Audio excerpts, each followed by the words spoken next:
Power rarely collapses the moment it stops understanding itself. It collapses quietly, long after the reports stop matching the reality they describe. For a monarchy stretched across a dozen languages and 100 jurisdictions, the deepest threat was never rebellion. It was delay, the widening gap between what happened in the provinces and what the center believed was happening. This is the story of a court that never lost command of its armies and never regained command of its information. The Habsburg Monarchy, by the middle of the 19th century, governed a mosaic no single office could fully see. Vienna sat at the center of an administration stretched from Bohemia to Galicia, from the Adriatic coast to the Carpathian frontier. Dozens of nationalities, dozens of legal traditions, and a bureaucracy built in layers, imperial, provincial, local, each reporting upward through channels that slowed with every added jurisdiction. Franz Joseph inherited a throne built on precedent rather than efficiency. Decisions moved through ministries in Vienna, then through provincial governors, then through district officials, each stage adding delay, and each delay adding distance between decision and consequence. The apparatus functioned. Taxes were collected, laws were issued, armies were raised.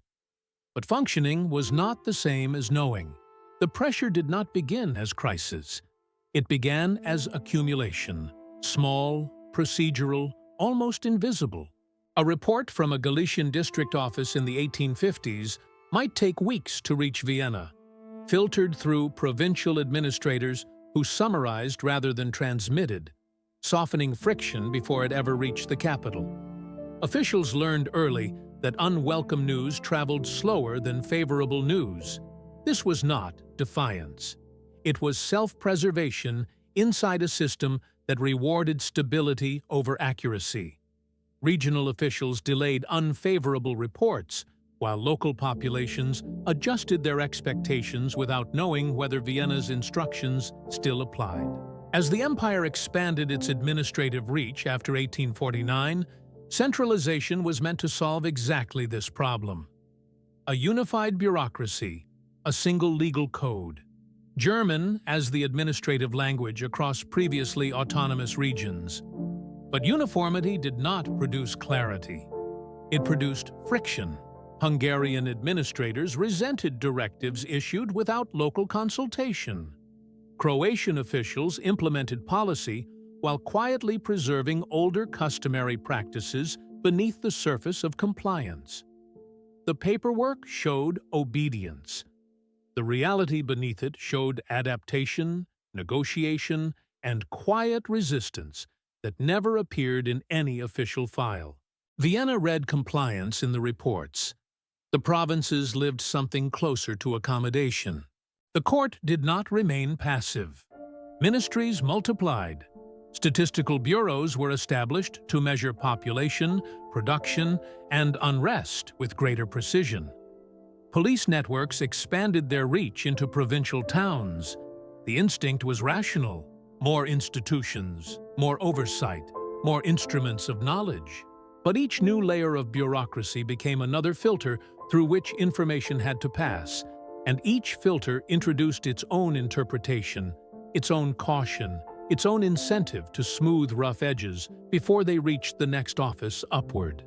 The monarchy was building more eyes while somehow seeing less clearly. Complexity, intended as control, became a second kind of distance. By the 1860s, the strain had a name inside the administration itself, though rarely spoken aloud: the fear of not knowing.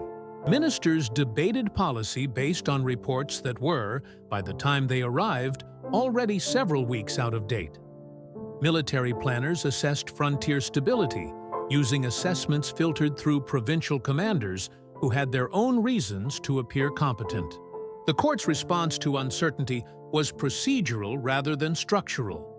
More forms, more required reporting intervals, more demands for detail, but volume was mistaken for accuracy. A report arriving twice as often was not a report arriving twice as true. The 1866 war against Prussia exposed this gap with brutal clarity. Mobilization orders moved through a command structure never designed for the speed modern conflict required. Railway schedules, troop concentrations, and supply coordination depended on information relay systems built for administrative correspondence, not military tempo. Officers in the field made decisions based on instructions already outdated by the time they were read. The defeat at Königgrätz was, in part, a defeat of tempo, an empire whose decision-making apparatus could not move as fast as the crisis around it demanded.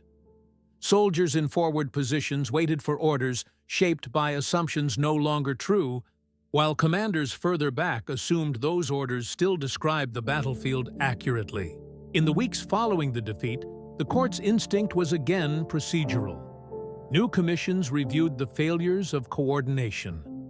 New reporting requirements were drafted for provincial garrisons. The lesson drawn was not that the system perceived too slowly, but that it had not yet been instructed thoroughly enough. And so instruction multiplied, layered onto a structure already straining under its own accumulated weight. Few within the ministries were willing to name the deeper problem, that no volume of additional paperwork could substitute for speed, and no additional office could substitute for trust in what the periphery was already reporting. The Compromise of 1867 followed, not as resolution, but as an attempt to manage what could no longer be centrally observed. Hungary received its own government, its own parliament, a formal acknowledgement that Vienna could not govern the eastern half of the monarchy through the same instruments it used in the West. This was not decentralization born of confidence. It was an admission, carefully unspoken, that the court's reach had outpaced its comprehension. Dual monarchy did not solve the information problem. It divided it, creating two centers instead of one, each still struggling to see clearly into its own peripheries. Beneath the treaties and reorganizations, the daily texture of governance remained the same unresolved tension. District officials in Bukovina, in Dalmatia, in the Tyrol, continued making decisions based on instructions calibrated for conditions that had already shifted.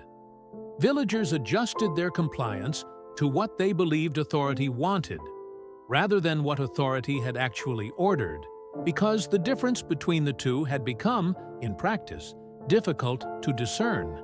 Authority remained obeyed. It was no longer, in any precise sense, understood by those who governed or by those who were governed. By the early 1880s, the monarchy's administrative machinery had grown vast enough that no single mind within it could hold an accurate picture of the whole. Statistical offices produced more data than any ministry could process in time to act on it. Reports arrived correct in detail and obsolete in relevance. The court had not lost control of its territory. It had lost the ability to perceive that territory in real time, and every additional office built to close that gap only added another step between event and understanding. The monarchy did not fall in these decades. It endured, administratively intact, militarily functional, still commanding loyalty across most of its provinces. But something had shifted beneath the surface of continuity. Authority still issued orders. It could no longer be certain those orders described a world that still existed by the time they arrived. The fear was never that Vienna would be disobeyed. It was that Vienna would never quite know, until it was too late to matter, what obedience actually looked like on the ground. Authority often appears strongest just before its ability to perceive the world begins to fail quietly beneath it. The instructions kept arriving. Whether they still matched the world they were meant to govern was a question no office in Vienna could answer with confidence. If this exploration stayed with you, you'll find more on timeless questions.